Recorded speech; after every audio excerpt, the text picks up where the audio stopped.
Merci Madame la Présidente, Monsieur le Ministre, Madame la Vice-Présidente, Madame la Présidente, Monsieur le rapporteur, mes chers collègues. Bien évidemment, je vais faire état aussi des observations qui ont été faites par la Commission des Affaires européennes, tout en vous invitant, et je le dis à mon ami communiste Jean-Paul Lecoq, au vote unanime que nous aurons à faire à la fin de cette séance. Je suis là pour ça, mon cher Jean-Paul. La Commission des Affaires européennes n'a pas été surprise, Monsieur le Ministre, de la décision des ressources propres, puisque depuis plusieurs années, nous travaillons sur ce sujet-là. Nous l'attendions et nous sommes satisfaits, et la Commission l'est satisfaite, au vu des enjeux majeurs d'avoir cette décision aussi vite, rapide et aussi précise, puisque très clairement, je vais vous expliquer quelques observations, mais aussi quelques précisions importantes. Dans un premier temps, conformément à mon rôle de rapporteur, je note quelques évolutions par rapport à la DRP de 2014. La première, qui concerne le financement du CFP, donc les 1074 milliards dont on a tous entendu parler, qui seront mis sur la table dans quelques semaines. La nouvelle ressource propre qui vient d'être apportée est un élément important et il faut le notifier. Il y avait 3 ressources propres, il y en a une 4e, elle s'appelle la contribution plastique et non pas la taxe plastique.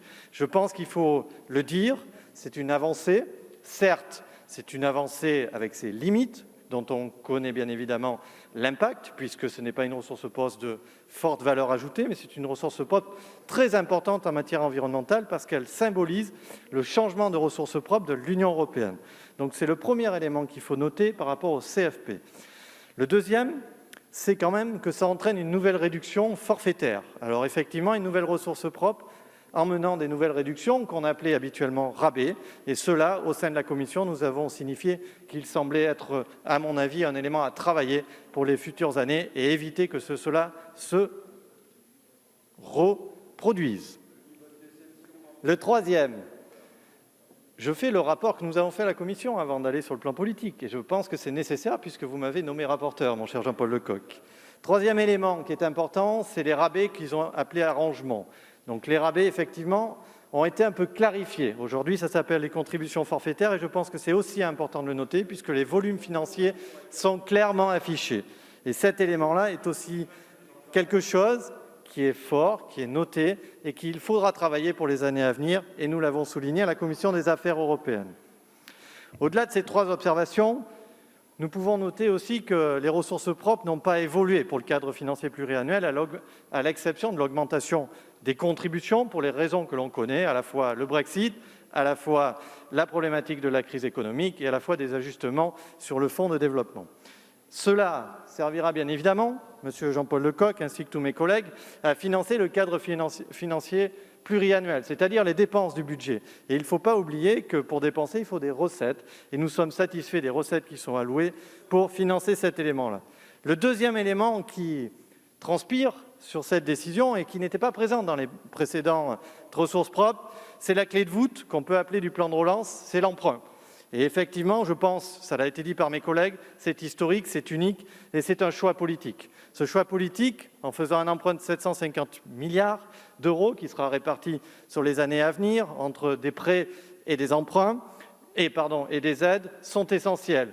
Il s'agit, comme c'est inscrit dans cette décision de ressources propres, de moyens supplémentaires, extraordinaires et temporaires. Et je note le mot « extraordinaire » parce que dans un élément juridique, c'est très rare que nous retrouvions cet élément-là. Donc il est essentiel de marquer cet esprit et de marquer cette vision politique.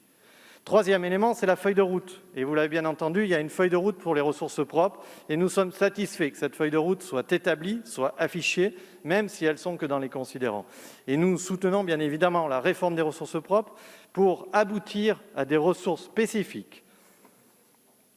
Au-delà de ça, je pense qu'il faut marquer l'engagement politique et le choix politique qui a été fait à la fois de faire des emprunts, à la fois d'augmenter la contribution de la France pour aller vers une Union européenne beaucoup plus développée, beaucoup plus intrinsèquement solide et économiquement viable. Et cet élément-là est aussi important et a été relevé par la Commission des Affaires européennes et souvent débattu. Et j'irai en effet sur 4 points. Le premier, c'est que ça va permettre de tourner la page du Brexit et c'est assez important. Le second, c'est que ça va créer un financement européen unique qui sera dédié à une compétence spécifique, c'est la crise économique du Covid. Le troisième, c'est que ça va permettre la relance économique. Et le quatrième, et celui qui est le plus important, Monsieur le ministre, c'est accentuer le développement intrinsèque de l'Union européenne, parce que je vous rappelle que c'est sur notre territoire qu'on va se développer. Et ces moyens et ces ressources propres sont faits pour ces éléments-là. Et donc, je vous invite à voter les ressources propres. Et je dédie bien évidemment ce vote, et je l'espère unanime, à Marielle de Sarnez. Et je dirai, aujourd'hui nous sommes sur l'Europe, demain nous serons sur l'horizon européen encore plus consolidé. Merci.